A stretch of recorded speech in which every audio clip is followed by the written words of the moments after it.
So we're going to go ahead and launch our, thank you for that, Hester, and apologies for anybody else that may be experiencing some difficulties, but wanted to get a sense for where you all are. What area of HR do you represent? What's the closest area? And some of you might not even be in HR, and that's totally good as well. So we see, we have quite a few folks in the HR business partner function, variety coming, representing org development, leadership specifically, some leaders in HR, and then a smattering of folks in the diversity, equity, inclusion area, talent acquisition. Fantastic.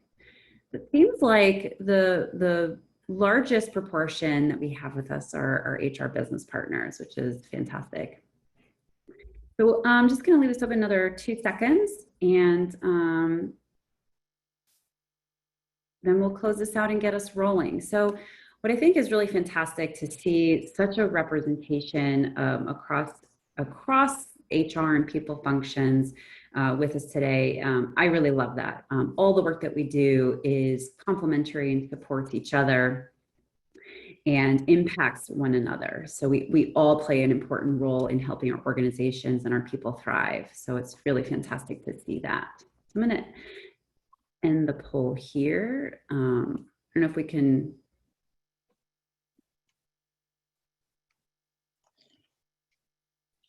There we go.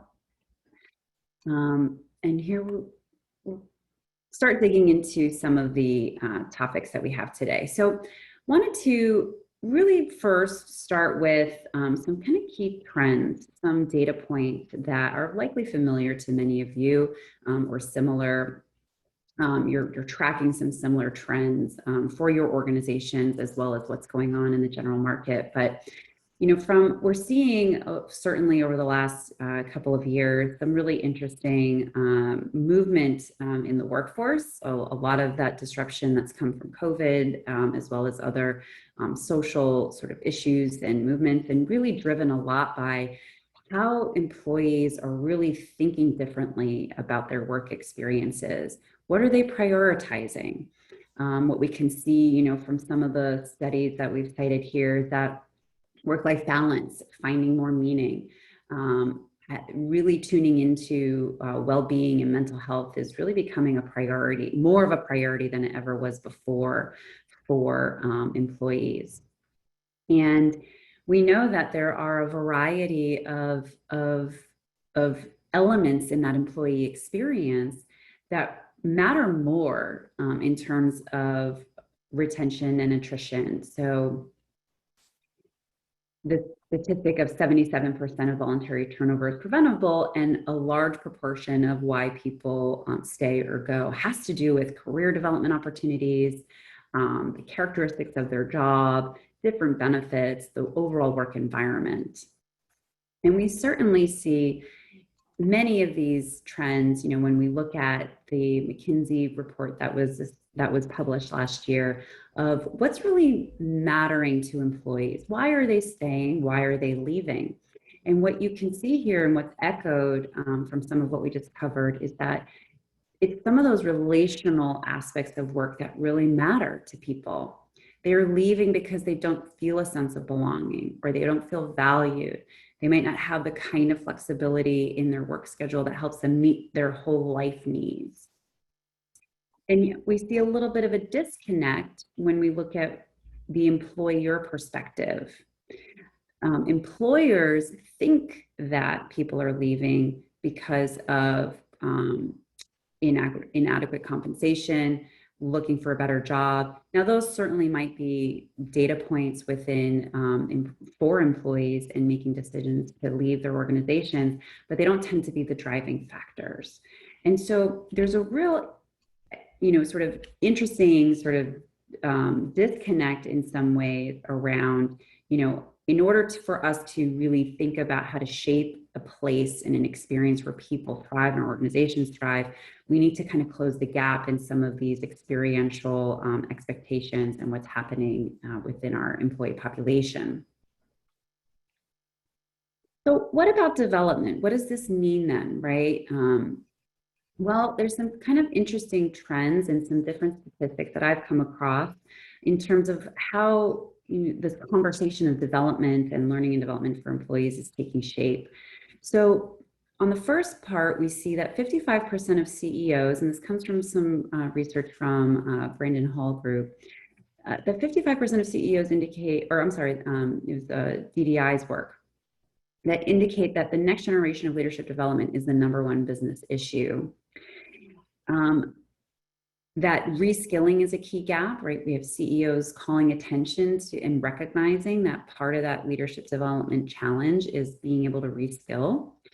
And we see that many of you, right, are also focused on that skill and competency development as a top priority to really feed into that challenge of readying people for their next roles. And so what does that mean in terms of the skill and reskilling sort of areas? Well, when we look at some of the data, and this particular one comes from Brandon Hall Group, and it's echoed in some other research as well. What are those skills that we need to really be focusing on? If we need to reskill and really support people in their development, it really comes down to what some are calling foundational skills, what Burson calls power skills. These are the areas that are of top focus for leadership development. And we'll dive into a little bit more about what we mean by foundational skills in just a minute. So we're going to launch another quick poll, get some engagement here from the audience. And, just out of curiosity, wanting to really get a sense for what are your top priorities that you're focused on over the next 2 years? And you can select, as many as you like, but maybe pick your top 2, right? We saw some interesting trends just now, and some of those might be relevant and resonating with what you're focusing on in your organizations. So I see a fury of poll votes coming in, and very similar to some of what we just discussed, right? Reskilling the workforce, building foundational skills are kind of coming to the top, with more than 25% of people indicating that. Attracting talent, retaining talent, right? So some of the retention, there's lots that goes into that, but that's 2/3 of you are saying, retaining talent is a big priority.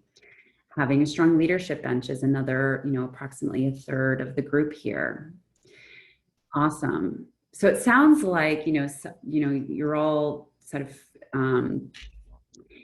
dealing with, experiencing some of these similar trends, and that this discussion today is really relevant to informing some of your work and hopefully taking away some interesting insights to really shape all the amazing work you're doing. So let's really kind of dive a little bit further now, right, in terms of this idea of reskilling and kind of focusing on, how do we really build these foundational skills and competencies? Why is this focus so important? So not only from what you have provided today in responding to the poll, this is a theme that I'm hearing from a lot of the customers that I get to work with and have conversations with almost on a daily basis, is that we're refocusing on what to develop, right? In 2021, Deloitte had put out a really fantastic piece around one of their workforce trends reports. And in there, they talk about the fact that the rate of change that's happening in the market is far outpacing our ability to reskill at a similar rate. And so the thing for us to think about is then what skills are really needed for the future? What are those capabilities, those competencies, those skills that really lead us to enduring success? They're what we might have also called the transferable skills. There are these skills that are very human-centered capabilities. There are those power skills that Burson calls attention to. There are those foundational skills that Brandon Hall Group calls attention to. And I just wanted to share a quote that I think really brings this to life from one of our customers. around how they themselves, have really thought about the skills that are needed for the future, really being able to be more agile and really support their leaders in a way that helps them not only be focused on their operational tasks, but really empower and transform their organizations, right? So it is very, very top of mind, this refocusing of what do we develop and what does that look like? So what does that really look like? Well, this comes from Josh Burson and company, where they talk about this shift from what they term the business center focused sort of skills and capabilities of leaders to a more human centered or the more foundational and power sort of skills that we're focused on. So as you can see, right, there is this shift from thinking about how do we set really great goals and have, rewards and incentives and really focus on alignment. And that shift is really about how do we inspire and motivate and really empower and build relationships. Instead of focusing, on problem solving and accountability, there's this shift toward more of a systemic thinking and really getting to root cause and why problems occur. So a little bit of that shift from maybe a more tactical approach to a more transformative and transformational approach in the skills and capabilities that are needed for the future.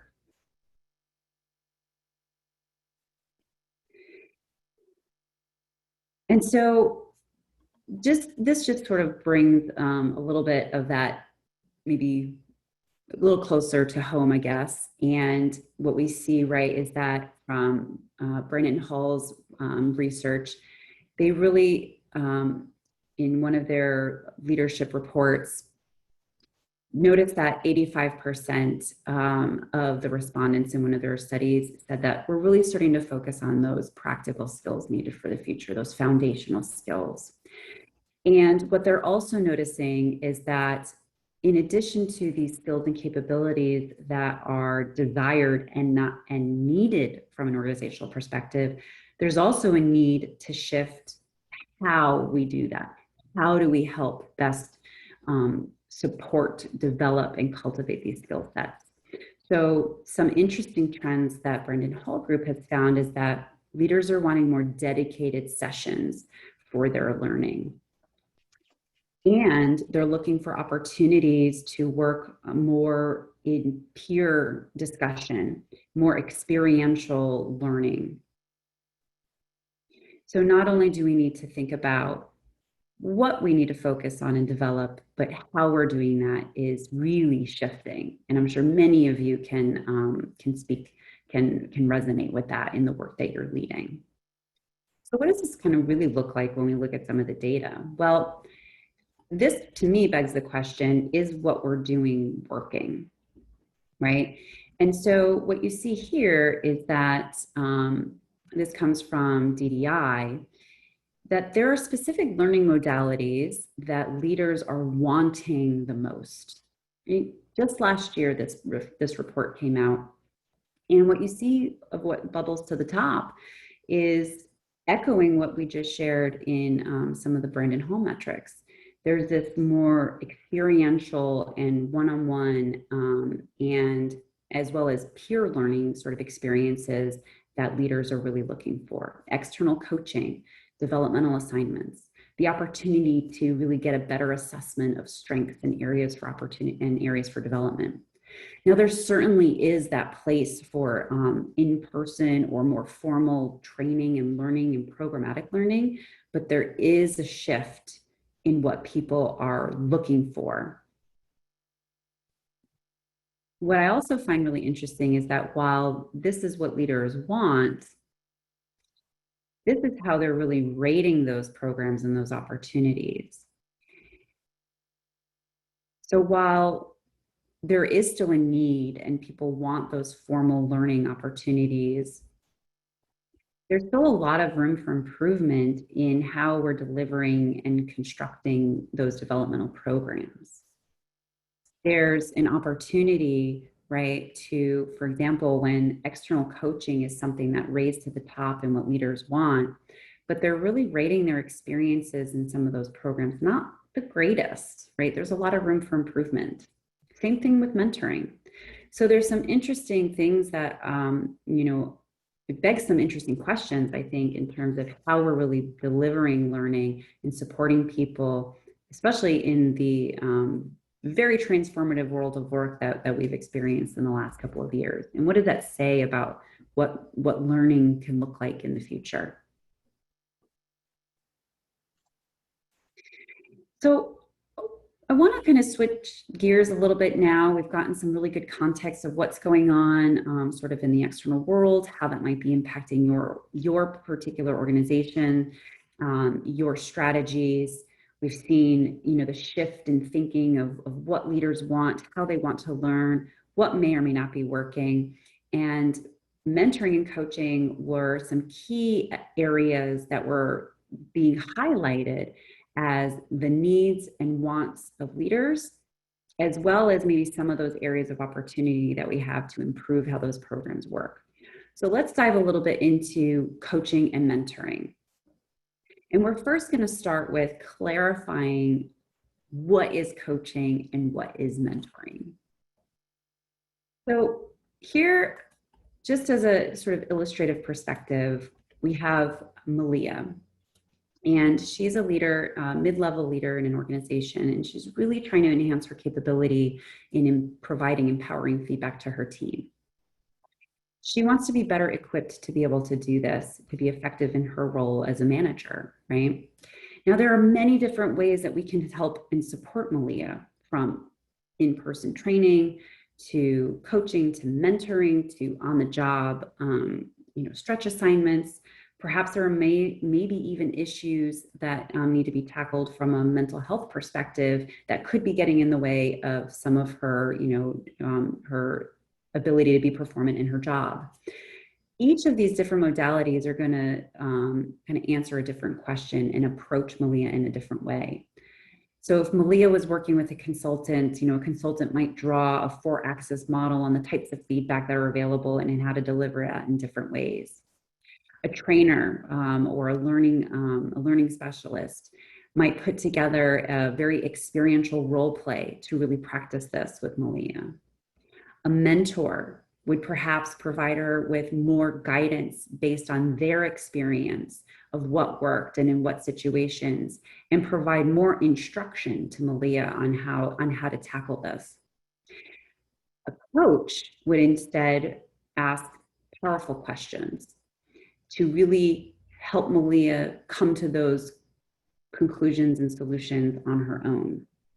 For example, what difficulties are you facing when you're providing your team with feedback? What was a time when you felt you provided really good, empowering feedback to someone?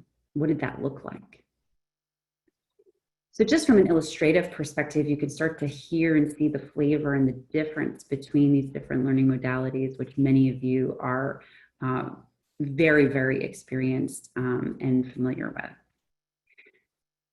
So what does this look like sort of from a more traditional sort of definitional perspective? Well, in a nutshell, coaching really is about that co-partnership with a coach and a client. And it helps the client or the coachee reflect on themselves, their situation, their context, and unleash the answers and the potential within them to really enhance their well-being and improve their performance. Mentoring is really is similar, a relationship between a mentor and a protege or a mentee. And it's really that mentor that's providing support, learning, and really guiding and providing proactive instructional advice to really help that individual acquire new skills and accomplish goals.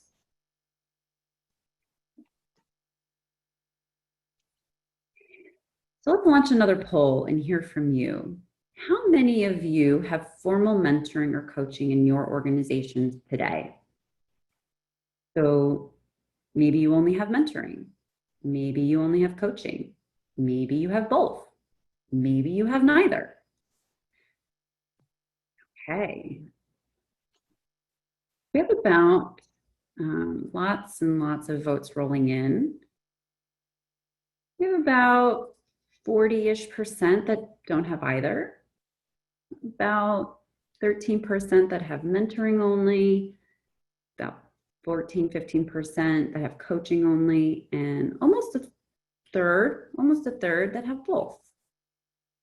All right, so we have a good mix here, a really great mix. Thank you for participating in that.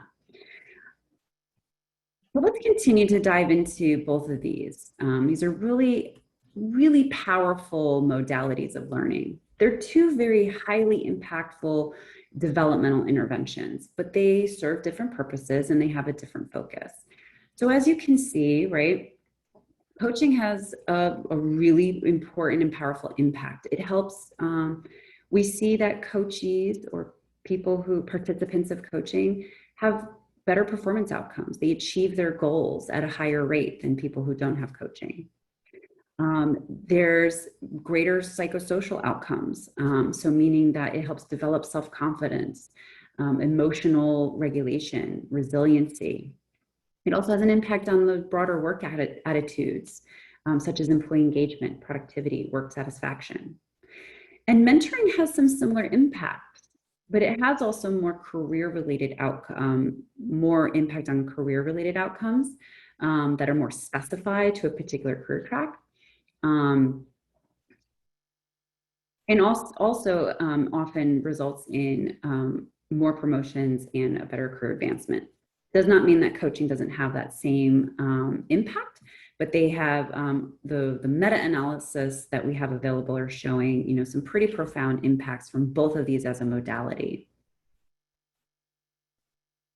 What I think is really interesting, what we're seeing, from some of our CoachHub data, since we very much focus on coaching, is that 80% of participants in coaching have gained competencies that are useful for their profession when we look at some of our data across our customer organizations. And we also see that 91% of participants in coaching increase their self-reflection, awareness, and sense of purpose. So really, really powerful. But there are, as we mentioned, some key differences. Now, this is not an exhaustive list of key differences between the two methodologies and interventions, but wanted to pull together just some kind of high-level differences, right? So we can see that from an overall approach perspective, as I've already mentioned, coaching is less directive than mentoring, meaning that mentors will be much more proactive in providing guidance and advice to a protege, versus coaching very much operates under more open-ended questioning to really unleash the sort of answers from within that coachee. There's some differences in skill and training, right? So what's really important from a mentorship perspective is professional experience. No formal qualifications, but there are some different, training programs and certifications, from a mentorship perspective. In coaching, there's, when we're working, it's important to really look for trained, certified coaches through more of the established international and sort of governing bodies to ensure that there's alignment to coach practice. And supervision is also really, really important and an important part of coach training and ongoing coach training to ensure that there's the right approach and methodology being practiced. There are specific coaching approaches, and very often the use of assessments and tools to really support the coaching experience. And then that's not necessarily the case with mentoring. There's no standard model or approach, but there are certainly some particular methodologies that have been coming out in the last few years to really provide a little bit more structure and guidance to really help mentor relationships flourish. In terms of structure, it can really range when it comes to mentorship, from informal to very formal. And most of it is protege-driven questioning, right? Really trying to gather that insight, that guidance, that advice from a mentor. Coaching tends to be a little bit more structured and more formal, and it's very coach-driven questioning to really elicit the answers from a coachee. Agendas, goals, focus areas are can be co-created in both scenarios, but it's much more so in the coaching experience, and a little bit more protege driven from a mentorship experience. So mentors will certainly, have some guidance and ideas to help shape what that agenda and goals could be for that mentor.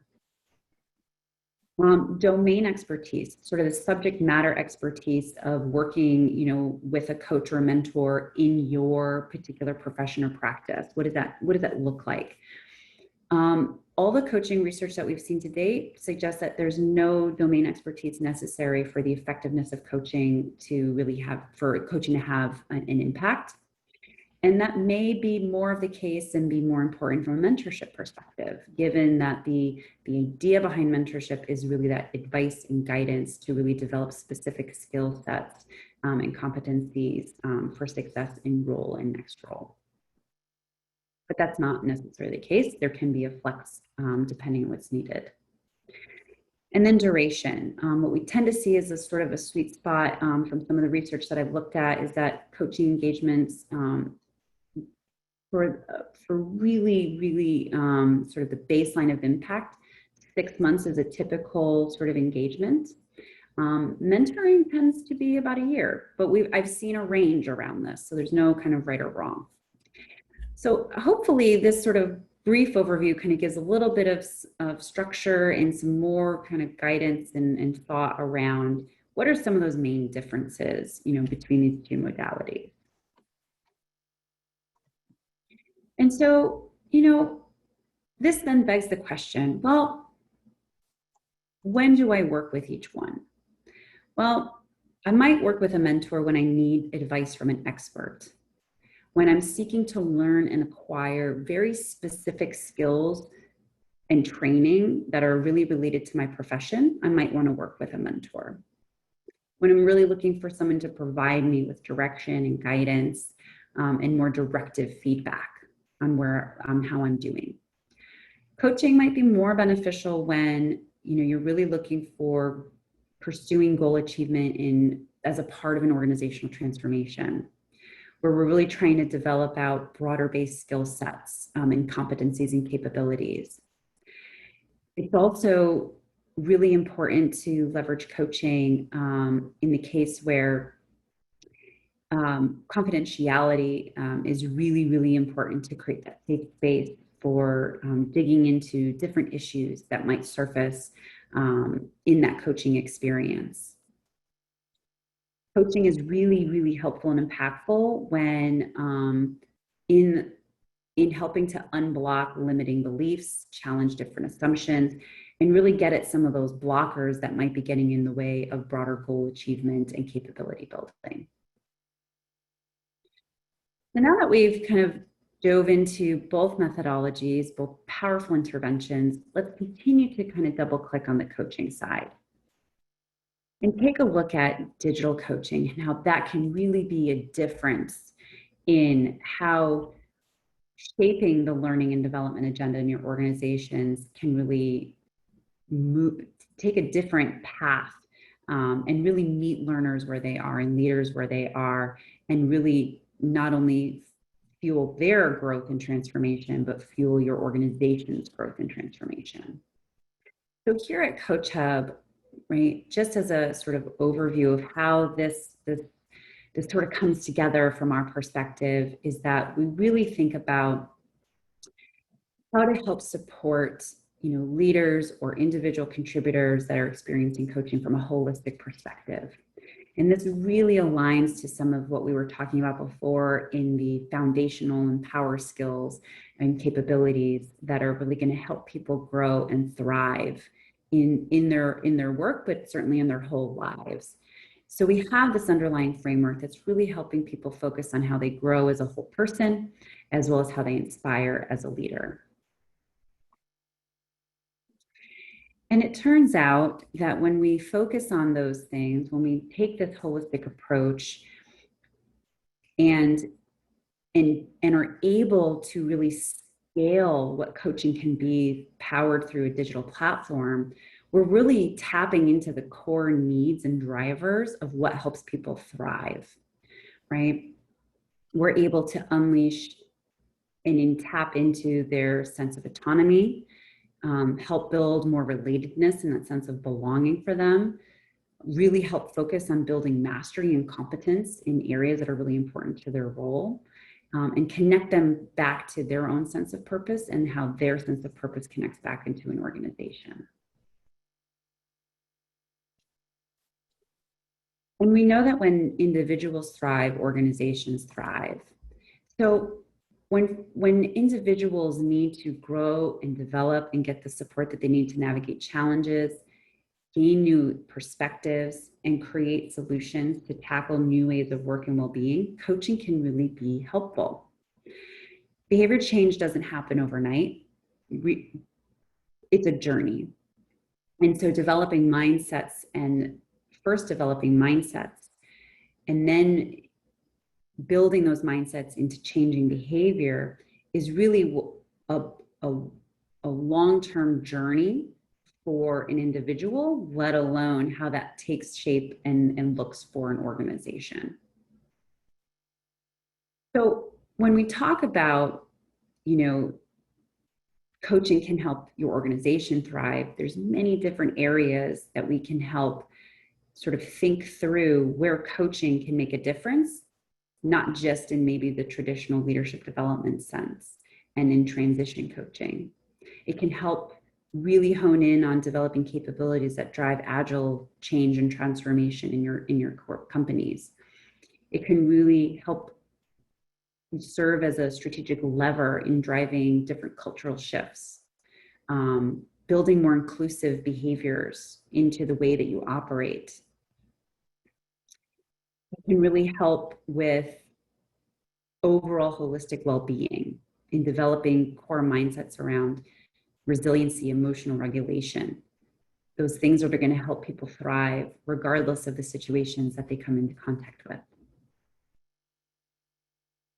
So what does this kind of look like? How does all of this sort of come together? And what are some of the maybe examples that we're starting to see as we work with our customers? And where is it making an impact, this idea of digital coaching and driving change and transformation? Well, I wanted to share with you sort of one example of a Women in Leadership program. So we have the pleasure of working with the European Bank of Reconstruction and Development, and they have a very specific program that supports growing women in leadership within their organization. And we partnered with the EBRD back in 2020, really to help fuel their broader initiatives around gender equity. And so this organization has a particular curriculum and program that female leaders go through over the course of, I believe it's about a 6-month or a year program. And some of the core focus areas from an organizational perspective that EBRD wants to help support these women in is really helping to amplify their own self and personal identity, really help them navigate organizational relationships, build networks, connect, have more connectivity through the organization, and help focus on some confidence building, managing different life demands with work demands, and ultimately expand their career opportunities. So these are some of the organizational level goals that they had with this program. And bringing coaching alongside this program was a really powerful opportunity to help these individuals capitalize on all of the formal learning that they were absorbing through this program. And so in the early days of the program, we started to see some really powerful indicators of impact. How was coaching really making a difference in the experience of these women in leadership? Well, very early on, we started to see that coaches were 94% positive, we'll say, in the relationship that they were building with their coach, which is a really important indicator that coaching is going to have an impact longer term, because that's one of the most important indicators of success in a coaching relationship, is that bond or that connection between the coach and the coachee. We started to see in the first few months of the program that there was some really, that 80% of the population of the women participating in this coaching program were starting to learn new competencies, that they're achieving the goals that they set out from the beginning of that coaching engagement. And what's really powerful is, in the first cohort that went through this particular leadership program, and as they were closing out coaching, it resulted in promotion for at least one individual in the first cohort of this program. And this individual, this is a direct quote from them, that if it were not for the program and the coaching, I would not have spoken out in my interview during my promotion process about the things that I had done and had been really clear about my contribution that highlighted what I'm capable of.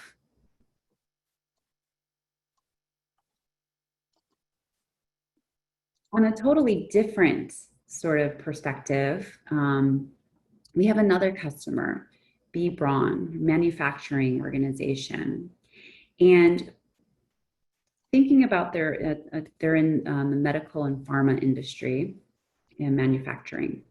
And what you can see here in their timeline is that, we started working with them in 2019 at a time in the organization where they were going through a lot of restructuring.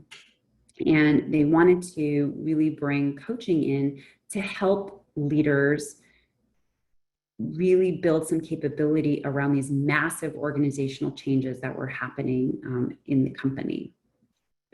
And we worked with them over the last couple of years to really expand out how coaching can continue to support that larger change and transformation by bolstering the skills and capabilities and development of leaders at other levels, as well as individual contributors.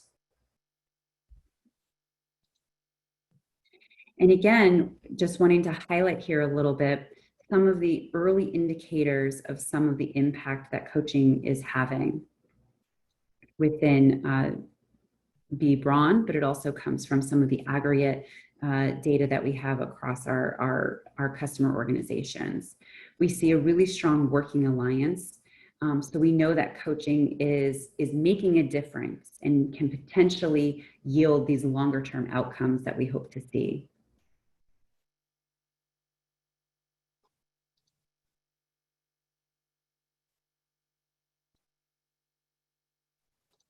So we come to sort of the final sort of thoughts of today's presentation. I wanted to leave you all with a few kind of key questions that reflect some of our journey that we've had today.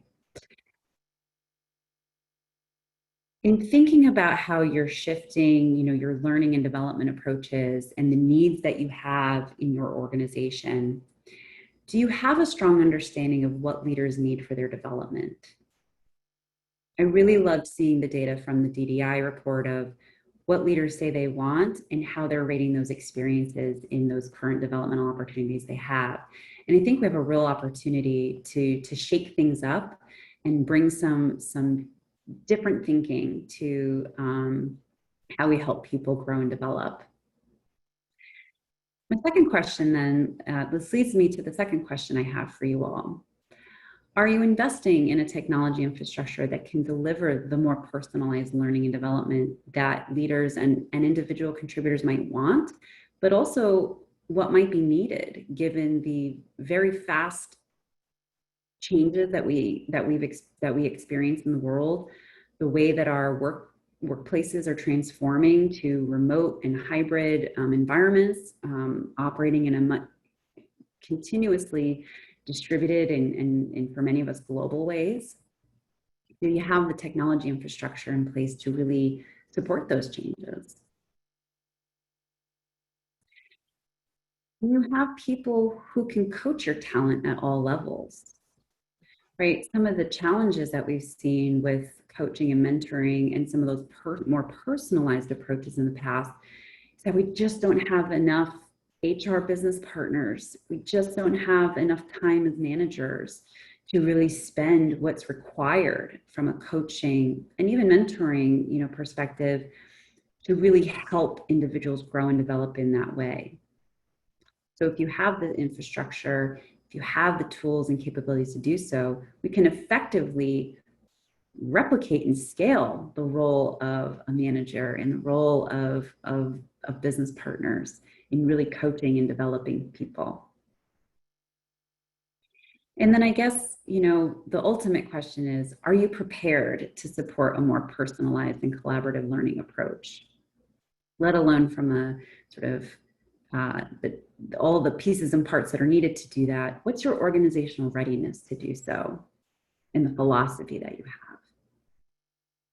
Just some questions, some food for thought as you kind of continue to experience all the great content from the day, and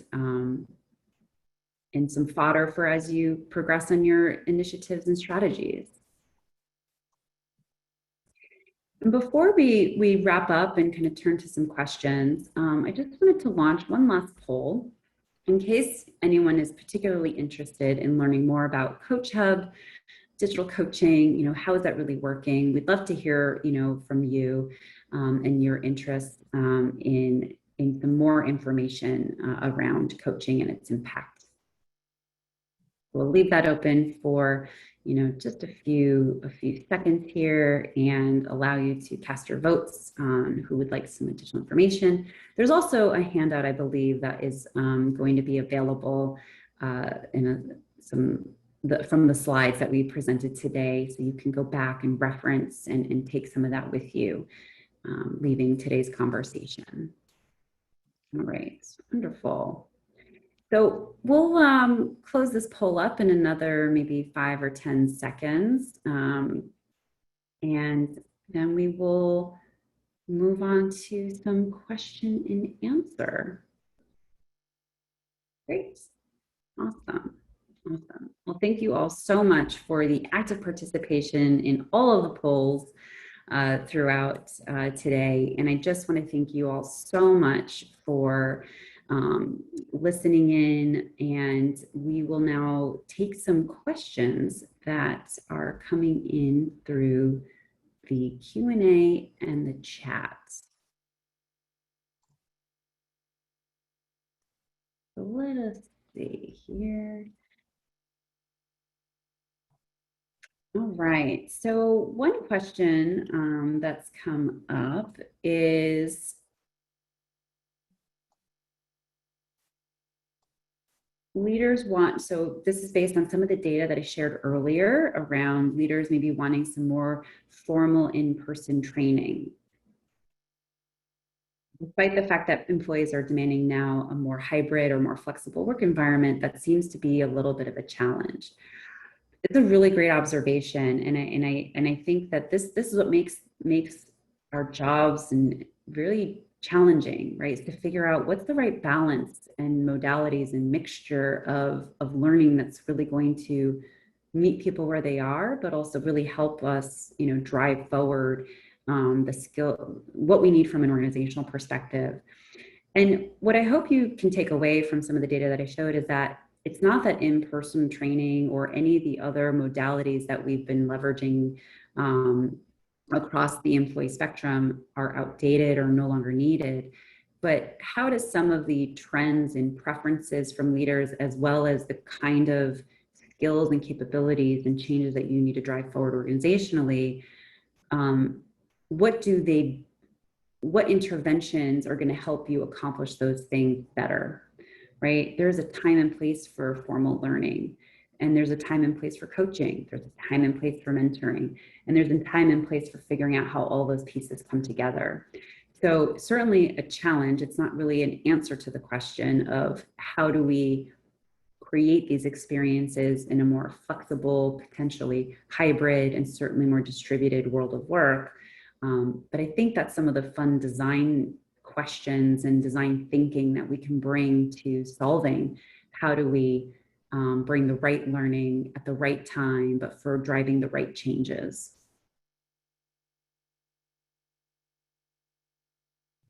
Okay, another question that we have is, what are some actions taken by HR corporate entities to overcome this great resignation trend? I think it's a really, really important question. And I would be really curious, for those that are still listening in, if you have some thoughts and ideas and want to share what your organizations are doing to tackle the great resignation, or what I've heard and have read from some other reports, the opportunity side of that coin is the great re-engagement, or the great inspiration for our organizations. So I can share a few things that I've heard from some customers that I have worked with and how they are kind of tackling this attrition and retention issue. And certainly please pop some ideas in the chat for those that are still on the webinar. The first thing that I've heard from not just HR leaders, but other executives and organizations, is that they're amplifying their listening. So they're to really understand what's going on in their employee base, whether that's through surveys, focus groups, town halls. There's a much greater uptick in how organizations are gathering more insight from employees around what helps them stay, not just what helps them leave or what's making them leave. So that's one thing. There's just a lot more listening going on, and I think listening more often and not in a traditional employee engagement survey kind of way.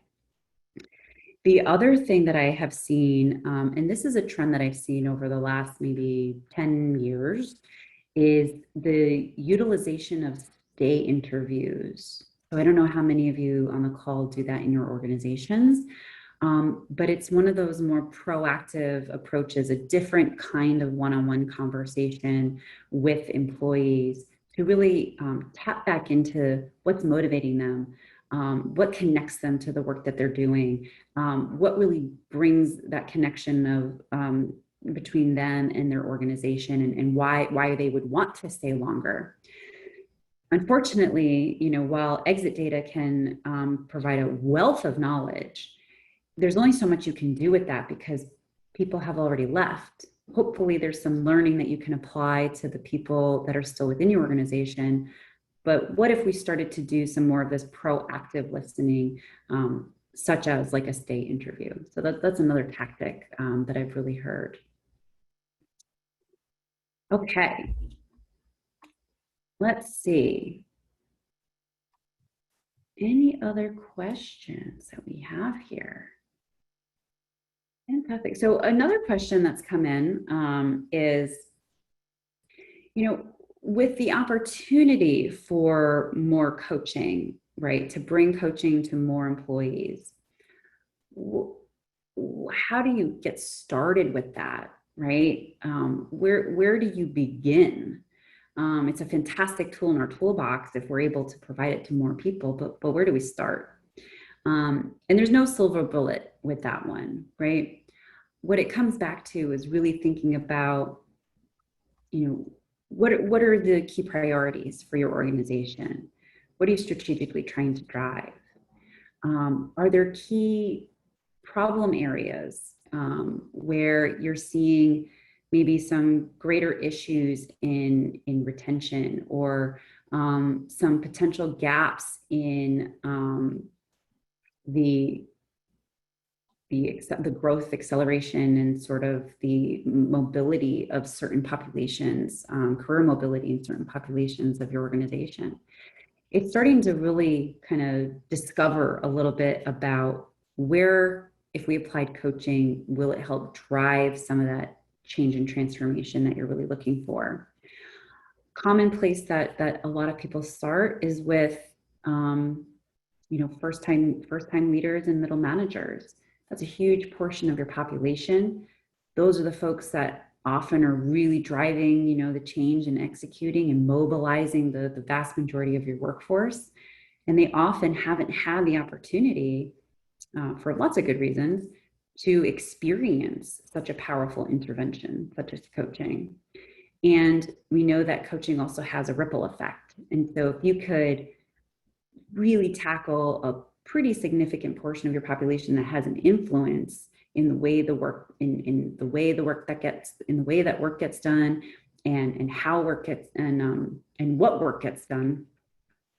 Imagine sort of the natural sort of ripple effect that comes from that, just by coaching that, starting with that population of people. And one more question before we close out. Do you think there will be a normalcy in the near future for hybrid or on-site work do you think there will be a normalcy in the near future in hybrid or on-site workforce for health and retention? I'm not really sure if I'm understanding the question specifically, but I guess we all have the question of what is the future of work, and what does that new state look like, right? I hesitate to kind of use words such as normalcy and new normal when the only thing that is constant is change itself. And if nothing changes, nothing changes. And so I think there's some really interesting things that we can learn. We've learned a lot about ourselves individually over the last few years. And I think we've learned a lot as collectively in our organizations in how resilient we are, how quickly we can change and adapt. And imagine if we continue to cultivate, these capabilities, what the possibilities are for the future and what that creates, from an innovation standpoint, how it really helps us thrive, particularly in uncertainty. So I think that the more that we embrace this, hybrid, flexible, more distributed world of work, the better off we're going to be. And it's a pretty cool opportunity that we all have as people, regardless of which area of the people team you're in, or what leadership position you are in the organization, to really kind of define the world of work that's going to help us all thrive in the future. So with that, I just want to say thank you again for all the participation, the wonderful questions, and I'll hand it back over to Hester to close us out.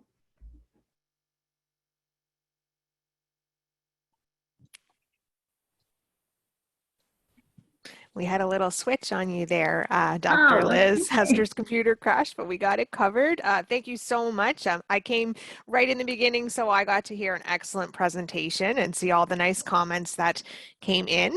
And so thank you very much. And for those of you who would like to view this again, the recording will be archived on hr.com. We'll send you an email once it is ready. As well, I put a link in to the exit survey in the chat. So when I close out the session, that exit survey will pop open in a new browser on your computer. So just take a moment to fill that out. Your feedback is important to us and the folks at CoachHub. So again, thank you so much, Dr. Liz. Excellent presentation. We truly appreciate it, and have a great day, everyone. Thanks for having me. You're quite welcome.